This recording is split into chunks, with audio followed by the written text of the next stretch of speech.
রং বেরং কথায় আপনাদের সকলকে সাদর আমন্ত্রণ।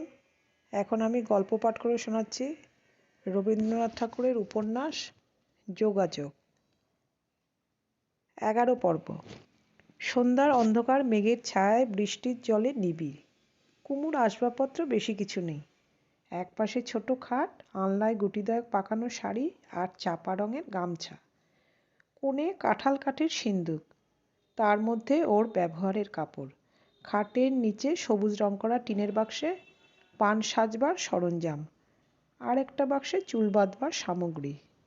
দেওয়ালের খাঁজের মধ্যে কাঠের থাকে কিছু বই, দোয়াত কলম, চিঠির কাগজ, মায়ের হাতের পশমে বোনা বাবার সর্বদা ব্যবহারের চটি জুতো জোড়া, শোবার কাঠের শিয়রে রাধাকৃষ্ণের যুগল রূপের পট, দেওয়ালের কোণে ঠেসানো একটা এসরাজ। ঘরে কুমু আলো জ্বালায়নি।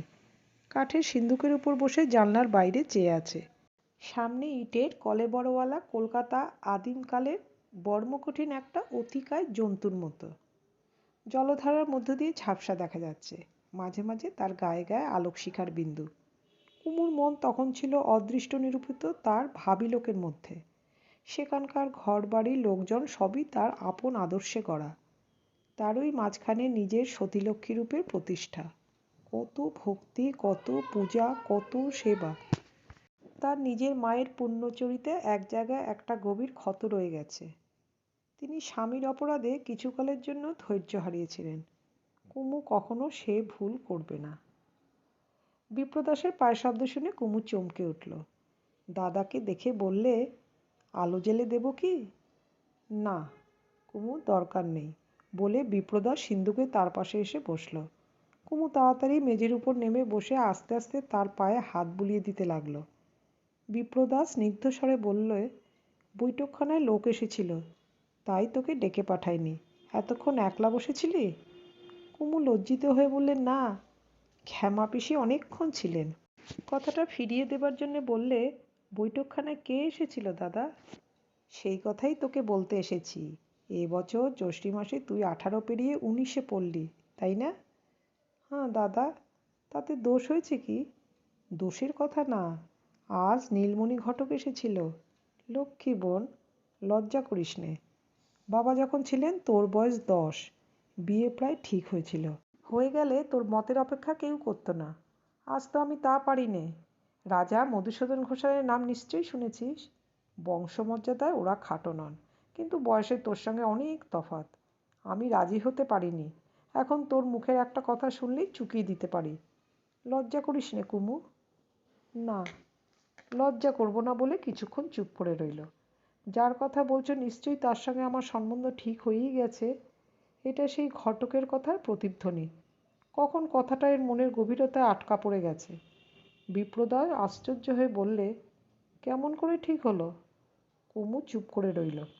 বিপ্রদাস তার মাথায় হাত বুলিয়ে বললে, ছেলে মানুষই করিস নে কুমু। কুমুদিনী বললে, তুমি বুঝবে না দাদা, একটুও ছেলে মানুষই করছি নে। দাদার উপর তার অসীম ভক্তি, কিন্তু দাদা তো দৈববাণী মানে না। কুমুদিনী জানে এখানেই দাদার দৃষ্টির ক্ষীণতা। বিপ্রদাস বললে, তুই তো তাকে দেখিসনি। তা হোক, আমি যে ঠিক জেনেছি। বিপ্রদাস ভালো করেই জানে এই জায়গাতেই ভাই বোনের মধ্যে অসীম প্রভেদ। কুমুর চিত্তের এই অন্ধকার মহলে ওর উপর দাদার একটুও দখল নেই। তবু বিপ্রদাস আরেকবার বললে, দেখ কুমু, চিরজীবনের কথা, ফস করে একটা খেয়ালের মাথায় পণ করে বসিস নে। কুমু ব্যাকুল হয়ে বললে, খেয়াল নয় দাদা, খেয়াল নয়। আমি তোমার এই পা ছুঁয়ে বলছি, আর কাউকে বিয়ে করতে পারবো না। বিপ্রদাস চমকে উঠল। যেখানে কার্যকারণের যোগাযোগ নেই সেখানে তর্ক করবে কী নিয়ে? অমাবস্যার সঙ্গে কুস্তি করা চলে না। বিপ্রদাস বুঝেছে কি একটা দৈব সংকেত কুমু মনের মধ্যে বানিয়ে বসেছে। কথাটা সত্য। আজই সকালে ঠাকুরকে উদ্দেশ্য করে মনে মনে বলেছিল, এই বেজোড় সংখ্যার ফুলে জোড় মিলিয়ে সব শেষে যেটি বাকি থাকে তার রং যদি ঠাকুরের মতো নীল হয় তবে বুঝবো তারই ইচ্ছা। সবশেষের ফুলটি হলো নীল অপরাজিতা। অদূরে মল্লিকদের বাড়িতে সন্ধ্যারতির কাঁসর ঘণ্টা বেজে উঠল। কুমু জোর হাত করে প্রণাম করলে। বিপ্রদাস অনেকক্ষণ রইল বসে। ক্ষণে ক্ষণে বিদ্যুৎ চমকাচ্ছে, বৃষ্টিধারার বিরাম নেই।